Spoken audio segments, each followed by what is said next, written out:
ਦੋਸਤੋ, ਤੁਹਾਡਾ ਸਾਰਿਆਂ ਦਾ ਨਿੱਘਾ ਜਿਹਾ ਸਵਾਗਤ ਹੈ। ਇੱਕ ਬੇਨਤੀ ਕਰਨਾ ਮੈਂ ਜ਼ਰੂਰੀ ਸਮਝਦਾ ਹਾਂ ਕਿ ਨੌਜਵਾਨ ਇਸ ਨੂੰ ਜ਼ਰੂਰ ਦੇਖਣ ਤਾਂ ਕਿ ਉਹਨਾਂ ਦਾ ਸਮਾਜ ਨੂੰ ਦੇਖਣ ਅਤੇ ਸਮਝਣ ਲਈ ਇੱਕ ਨਜ਼ਰੀਆ ਜਾਣੀ ਸੋਚ ਬਣ ਸਕੇ। ਇਸ ਦਾ ਲਾਭ ਇਹ ਹੋਵੇਗਾ ਕਿ ਉਹ ਆਪਣੇ ਜੀਵਨ ਦੀਆਂ ਸਮੱਸਿਆਵਾਂ ਨੂੰ ਸਮਝਣ ਅਤੇ ਉਹਨਾਂ ਨੂੰ ਹੱਲ ਕਰਨ ਦੇ ਸਮਰੱਥ ਹੋ ਸਕਦੇ ਹਨ, ਕਿਉਂਕਿ ਕੁੱਲ ਸਮੱਸਿਆਵਾਂ ਦਾ ਸਰੋਕਾਰ ਜਾਂ ਸੰਬੰਧ ਤੁਹਾਡੇ ਚੁਗਿਰਦੇ ਅਰਥਾਤ ਸਾਡੇ ਸਮਾਜ ਨਾਲ ਹੁੰਦਾ ਹੈ। ਜੇਕਰ ਮਨੁੱਖੀ ਸਮਾਜ ਦੇ ਸਮੁੱਚੇ ਰੂਪ 'ਤੇ ਨਜ਼ਰ ਮਾਰੀਏ ਤਾਂ ਸਮਝ ਆਉਂਦਾ ਹੈ ਕਿ ਸਮਾਜ ਦੇ ਆਰਥਿਕ ਧੁਰੇ ਦੇ ਦੁਆਲੇ ਹੀ ਸਮੱਸਿਆਵਾਂ 'ਤੇ ਹੱਲ ਘੁੰਮ ਰਹੇ ਹਨ। ਮਾਰਕਸਵਾਦ ਦਾ ਅਧਿਐਨ ਇਸ ਆਰਥਿਕ ਧੁਰੇ ਨੂੰ ਸਮਝਣ ਲਈ ਸਾਡੇ ਵਾਸਤੇ ਬਹੁਤ ਹੀ ਲਾਹੇਵੰਦ ਹੈ। ਮਾਰਕਸ ਆਖਦਾ ਹੈ ਕਿ ਸਰਮਾਏਦਾਰੀ ਦੇ ਪੈਦਾਵਾਰੀ ਤਰੀਕੇ ਦਾ ਨਿਯਮ ਹੈ ਕਿ ਸਰਮਾਏਦਾਰੀ ਦਾ ਹਰੇਕ ਹਿੱਸਾ ਵਧਣ ਫੁੱਲਣ ਲਈ ਤੜਫਦਾ ਹੈ ਤਾਂ ਜੋ ਵੱਧ ਤੋਂ ਵੱਧ ਮੁਨਾਫੇ ਲਈ ਪੈਦਾਵਾਰ ਨੂੰ ਜ਼ਿਆਦਾ ਤੋਂ ਜ਼ਿਆਦਾ ਬਾਜ਼ਾਰ ਵਿੱਚ ਲਿਜਾ ਕੇ ਵੇਚਿਆ ਜਾਵੇ। ਵਿਸ਼ਵ ਦੀ ਤੇਜ਼ੀ ਨਾਲ ਵੱਧ ਰਹੀ ਮਨੁੱਖੀ ਆਬਾਦੀ ਨੂੰ ਸਰਮਾਏਦਾਰੀ ਨਿਜ਼ਾਮ ਕੋਈ ਸਮੱਸਿਆ ਨਹੀਂ ਸਮਝਦਾ, ਸਗੋਂ ਉਸ ਲਈ ਇਹ ਵਰਦਾਨ ਸਾਬਤ ਹੁੰਦੀ ਹੈ, ਕਿਉਂਕਿ ਉਹ ਜ਼ਿਆਦਾ ਤੋਂ ਜ਼ਿਆਦਾ ਪੈਦਾਵਾਰ ਨੂੰ ਖਪਤ ਕਰਨਾ ਚਾਹੁੰਦਾ ਹੈ। ਇਸ ਕਰਕੇ ਜਿਤਨੀ ਜ਼ਿਆਦਾ ਆਬਾਦੀ ਹੋਵੇਗੀ ਉਤਨੀ ਜ਼ਿਆਦਾ ਉਸ ਦੀ ਮੰਗ ਹੋਵੇਗੀ। ਸਰਮਾਏਦਾਰੀ ਸਮਾਜ ਵਿੱਚ ਵੱਸਦੇ ਮਨੁੱਖਾਂ ਦੀ ਲਾਲਸਾ ਕਾਰਨ ਕੁਦਰਤੀ ਵਾਤਾਵਰਣ ਅਤੇ ਕੁਦਰਤੀ ਸੋਮੇ ਵੀ ਪ੍ਰਭਾਵਿਤ ਹੋ ਰਹੇ ਹਨ। ਅੱਜ ਕੱਲ੍ਹ ਸਵੈ ਚਾਲਕ ਮਸ਼ੀਨਾਂ ਅਤੇ ਰੋਬੋਟ ਨੂੰ ਉਦਯੋਗ ਦੀ ਤਰੱਕੀ ਵਜੋਂ ਜਾਣਿਆ ਅਤੇ ਵਰਤਿਆ ਜਾਂਦਾ ਹੈ। ਇਸ ਨਾਲ ਘੱਟ ਕਾਮਿਆਂ ਨੂੰ ਰੁਜ਼ਗਾਰ ਅਤੇ ਮਾਲਕ ਨੂੰ ਵਧੇਰੇ ਪੈਦਾਵਾਰ ਪ੍ਰਾਪਤ ਹੁੰਦੀ ਹੈ। ਸਵੈ ਚਾਲਕ ਮਸ਼ੀਨਾਂ ਅਤੇ ਰੋਬੋਟ ਨੂੰ ਉਦਯੋਗਾਂ 'ਚ ਲਗਾਉਣ ਲਈ ਸਰਮਾਏਦਾਰਾਂ ਨੂੰ ਵਧੇਰੇ ਪੂੰਜੀ ਦੀ ਵੀ ਜ਼ਰੂਰਤ ਪੈਂਦੀ ਹੈ।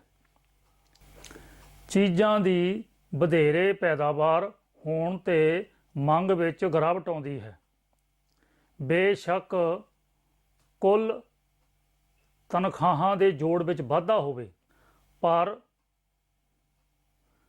ਇਹ ਵਾਧਾ ਚੀਜ਼ਾਂ ਦੀ ਕੁੱਲ ਪੈਦਾਵਾਰ ਨਾਲੋਂ ਘੱਟ ਰਹਿੰਦਾ ਹੈ, ਜਿਸ ਕਰਕੇ ਪੈਦਾਵਾਰ ਦੇ ਮੁਕਾਬਲੇ ਚੀਜ਼ਾਂ ਦੀ ਮੰਗ ਵਿੱਚ ਕਮੀ ਆਉਂਦੀ ਹੈ।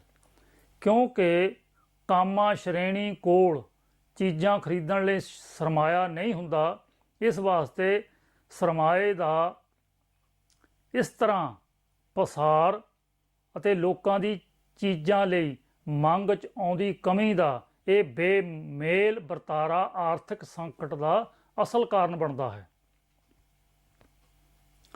ਇਸ ਨਾਲ ਇੱਕ ਹੋਰ ਵੀ ਮਹੱਤਵਪੂਰਨ ਪਹਿਲੂ ਜੁੜਦਾ ਹੈ, ਉਹ ਇਹ ਕਿ ਪੂੰਜੀਵਾਦ ਦੇ ਵਿਕਾਸ ਦਾ ਕਾਰਨ ਸਰਮਾਏਦਾਰਾਂ ਦਰਮਿਆਨ ਮੁਕਾਬਲੇਬਾਜ਼ੀ ਅਤੇ ਪੈਦਾਵਾਰ ਦੇ ਹੋਰ ਪਹਿਲੂਆਂ ਵਾਂਗ ਇਸ ਦੇ ਵੀ ਦੋ ਆਪਾ ਵਿਰੋਧੀ ਨਤੀਜੇ ਹੁੰਦੇ ਹਨ।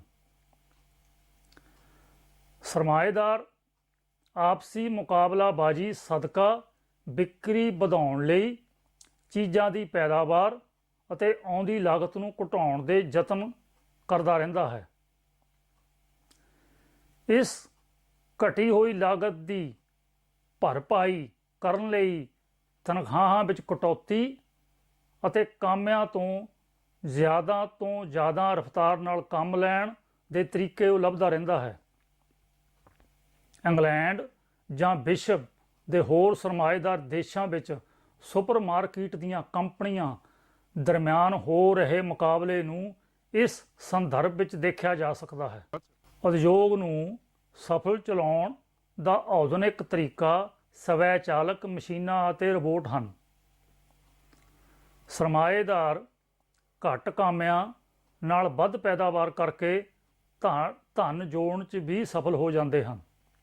ਇਸ ਦੇ ਨਾਲ ਹੀ ਤਨਖਾਹਾਂ ਨੂੰ ਘਟਾਉਣ ਕਰਕੇ ਬਾਜ਼ਾਰ 'ਚ ਚੀਜ਼ਾਂ ਦੀ ਮੰਗ 'ਚ ਵੀ ਗਿਰਾਵਟ ਲਿਆਉਣ ਵਿੱਚ ਉਹ ਹਿੱਸਾ ਪਾ ਰਿਹਾ ਹੁੰਦਾ ਹੈ। ਇੱਥੇ ਇਸ ਹਕੀਕਤ ਨੂੰ ਵੀ ਨਜ਼ਰਅੰਦਾਜ਼ ਨਹੀਂ ਕਰ ਸਕਦੇ ਕਿ ਮੁਕਾਬਲੇਬਾਜ਼ੀ 'ਚ ਪਏ ਸਾਰੇ ਉਦਯੋਗਪਤੀ ਇਸ ਦੌੜ 'ਚ ਬਰਾਬਰ ਦੌੜ ਨਹੀਂ ਸਕਦੇ, ਕਿਉਂਕਿ ਉਦਯੋਗ ਜਾਂ ਫੈਕਟਰੀ ਨੂੰ ਸਵੈ ਚਾਲਕ ਮਸ਼ੀਨਾਂ ਅਤੇ ਰੋਬੋਟ ਨਾਲ ਆਧੁਨਿਕ ਕਰਨ ਲਈ ਵਧੇਰੇ ਸਰਮਾਏ ਦੀ ਜ਼ਰੂਰਤ ਪੈਂਦੀ ਹੈ।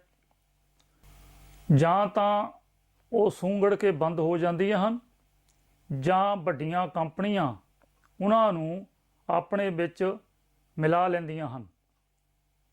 ਆਰਥਿਕ ਤੌਰ 'ਤੇ ਪਛੜੀਆਂ ਕੰਪਨੀਆਂ ਹਾਲਾਤਾਂ ਦਾ ਸਾਹਮਣਾ ਨਾ ਕਰਦੀਆਂ ਹੋਈਆਂ ਅੰਤ ਨੂੰ ਠੱਪ ਹੋ ਜਾਂਦੀਆਂ ਹਨ। ਇਸ ਕਰਕੇ ਕਿਹਾ ਜਾਂਦਾ ਹੈ ਕਿ ਇੱਕ ਵੱਡਾ ਸਰਮਾਏਦਾਰ ਕਈਆਂ ਨੂੰ ਮਾਰ ਦਿੰਦਾ ਹੈ।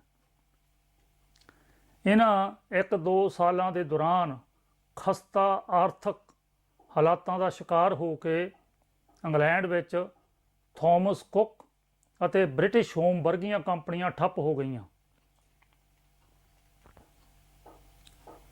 ਸਰਮਾਏਦਾਰੀ ਦੇ ਆਪਸੀ ਮੁਕਾਬਲੇ ਤੋਂ ਬਾਅਦ ਇਸ ਦਾ ਵਿਰੋਧੀ ਰੂਪ ਅਤੇ ਅਗਲਾ ਪੜਾਅ ਸਰਮਾਏਦਾਰੀ ਇਜਾਰੇਦਾਰੀ ਹੁੰਦਾ ਹੈ।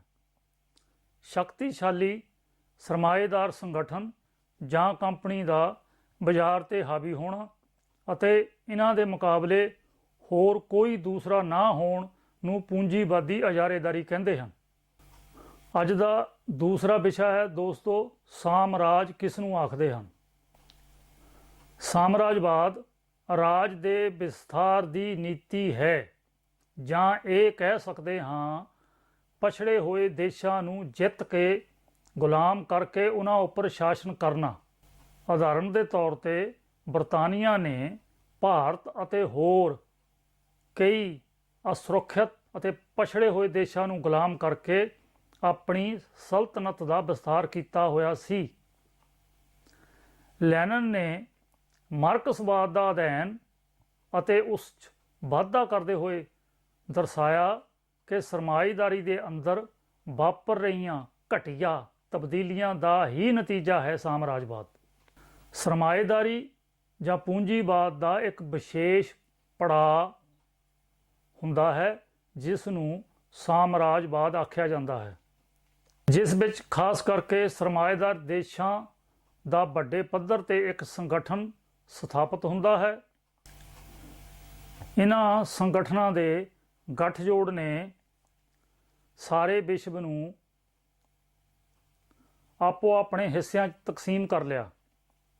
ਅਫਰੀਕਾ ਦੀ ਖੇਤਰੀ ਵੰਡ ਯੂਰਪੀ ਤਾਕਤਾਂ ਪਾਸ 1876 ਵਿੱਚ ਸਿਰਫ 11% ਦੇ ਹਿੱਸੇ ਦੇ ਤੌਰ 'ਤੇ ਹੀ ਸੀ, ਜੋ ਬਾਅਦ ਵਿੱਚ ਵੱਧ ਕੇ 1900 ਤੱਕ, ਜਾਣੀ ਕਿ 19ਵੀਂ ਸਦੀ ਦੇ ਅੰਤ ਤੱਕ ਇਹ ਹਿੱਸਾ 90% ਹੋ ਗਿਆ।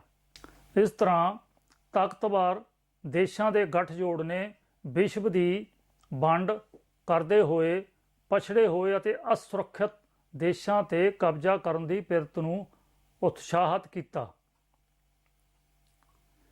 ਇਸ ਤਰ੍ਹਾਂ ਸਾਮਰਾਜੀ ਤਾਕਤਾਂ ਦਾ ਵਾਧਾ ਹੋਇਆ ਅਤੇ ਦੇਸ਼ ਗੁਲਾਮ ਹੁੰਦੇ ਗਏ। ਦੋਨੋਂ ਵਿਸ਼ਵ ਯੁੱਧ ਇਹਨਾਂ ਤਾਕਤਾਂ ਨੇ ਵਿਸ਼ਵ ਨੂੰ ਤਕਸੀਮ ਕਰਨ ਵਾਲੇ ਇਕਰਾਰਨਾਮੇ ਸਰਮਾਏ ਦੀ ਲਾਲਸਾ ਕਾਰਨ ਰੱਦ ਕਰਦੇ ਹੋਏ ਇੱਕ ਦੂਸਰੇ ਦੇ ਖਿਲਾਫ ਲੜੇ ਸਨ। ਜਰਮਨੀ ਦੀ ਆਰਥਿਕ ਸਰਮਾਏਦਾਰੀ ਦੀ ਅਗਵਾਈ ਕਰਦੇ ਹੋਏ ਨਾਜ਼ੀਆਂ ਨੇ ਵਿਸ਼ਵ ਦੇ ਜ਼ਿਆਦਾ ਤੋਂ ਜ਼ਿਆਦਾ ਖੇਤਰ 'ਤੇ ਕਬਜ਼ਾ ਕਰਨ ਲਈ ਮੁਹਿੰਮ ਚਲਾਈ। ਮੁਹਿੰਮ ਅਰਥਾਤ ਯੁੱਧ ਆਪਣੇ ਆਪ ਵਿੱਚ ਇੱਕ ਉਦਾਹਰਣ ਹੈ। ਇਸ ਆਧਾਰ ਨੂੰ ਲੈ ਕੇ ਲੈਨਿਨ ਦਾ ਕੀਤਾ ਗਿਆ ਅਧਿਐਨ ਇਹ ਸਪਸ਼ਟ ਕਰਦਾ ਹੈ ਕਿ ਸਾਮਰਾਜ ਦਾ ਪੜਾਅ ਆਪਣੇ ਨਾਲ ਆਰਥਿਕ ਸੰਕਟ ਅਤੇ ਵਿਸ਼ਵ ਯੁੱਧ ਲੈ ਕੇ ਆਇਆ।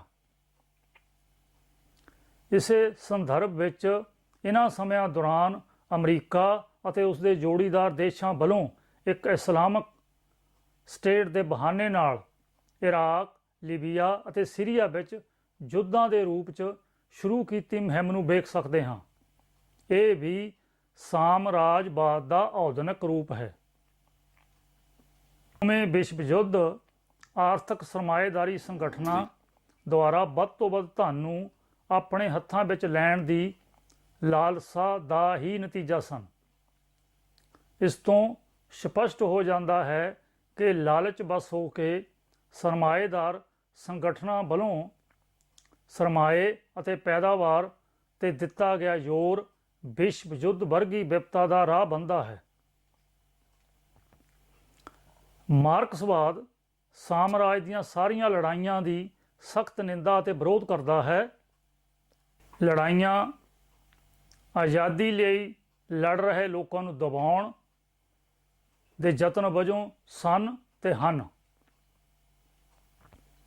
ਸਾਮਰਾਜ ਤੋਂ ਆਜ਼ਾਦੀ ਪਾਉਣ ਲਈ ਜੂਝ ਰਹੇ ਲੋਕਾਂ ਨੂੰ ਅਤੇ ਉਹਨਾਂ ਦੇ ਯਤਨਾਂ ਨੂੰ ਮਾਰਕਸਵਾਦ ਸਤਿਕਾਰਦਾ ਹੈ ਤੇ ਆਦਰ ਨਾਲ ਦੇਖਦਾ ਹੈ। ਮਾਰਕਸਵਾਦ ਇਹਨਾਂ ਸਾਮਰਾਜਵਾਦੀਆਂ ਵੱਲੋਂ ਕੀਤੇ ਗੁਲਾਮ ਲੋਕਾਂ ਨੂੰ ਇਹਨਾਂ ਖਿਲਾਫ ਲੋਕ ਯੁੱਧਾਂ ਨੂੰ ਉਤਸ਼ਾਹਿਤ ਕਰਦਾ ਹੈ ਤਾਂ ਕਿ ਇਹਨਾਂ ਦੀ ਜਿੱਤ ਹੀ ਇੱਕ ਐਸਾ ਜ਼ਰੀਆ ਹੈ ਜੋ ਯੁੱਧ ਪੈਦਾ ਕਰਨ ਵਾਲੀਆਂ ਹਾਲਤਾਂ ਦਾ ਖਾਤਮਾ ਕਰ ਸਕਦੇ ਹਨ। ਰੂਸ ਵਿੱਚ ਤਾਨਾਸ਼ਾਹ ਤੇ ਜ਼ਾਲਮ ਸਰਕਾਰ ਖਿਲਾਫ ਕਾਮਾ ਸ਼੍ਰੇਣੀ ਨੇ ਲੋਕ ਯੁੱਧ ਦੀ ਨੀਤੀ ਅਪਣਾਉਂਦੇ ਹੋਏ 1917 ਦਾ ਇਨਕਲਾਬ ਕੀਤਾ। ਇਹ ਸਮਾਜਵਾਦ ਵੱਲ ਪਹਿਲਾ ਕਦਮ ਸੀ ਅਤੇ ਇਹ ਵਿਸ਼ਵ ਲਈ ਪ੍ਰੇਰਨਾ ਸਰੋਤ ਵੀ ਬਣਿਆ। ਅਜੋਕੇ ਵਿਸ਼ਵ ਦੇ ਮਨੁੱਖੀ ਸਮਾਜ ਨੂੰ ਜੇਕਰ ਸੰਤਾਪ ਅਤੇ ਬੁਰਾਈਆਂ ਤੋਂ ਬਚਾਉਣਾ ਹੈ ਤਾਂ ਮਾਰਕਸਵਾਦ ਇਸ ਵਿੱਚ ਸਹਾਈ ਹੋ ਸਕਦਾ ਹੈ। ਵਿਸ਼ਵ ਦੇ ਵੱਖੋ ਵੱਖਰੇ ਦੇਸ਼ਾਂ ਦੇ ਸਮਾਜਿਕ ਹਾਲਾਤਾਂ ਅਨੁਸਾਰ ਇਸ ਨੂੰ ਢਾਲ ਕੇ ਸਮਾਜਿਕ ਉਸਾਰੀ ਵੀ ਕੀਤੀ ਜਾ ਸਕਦੀ ਹੈ। ਧੰਨਵਾਦ।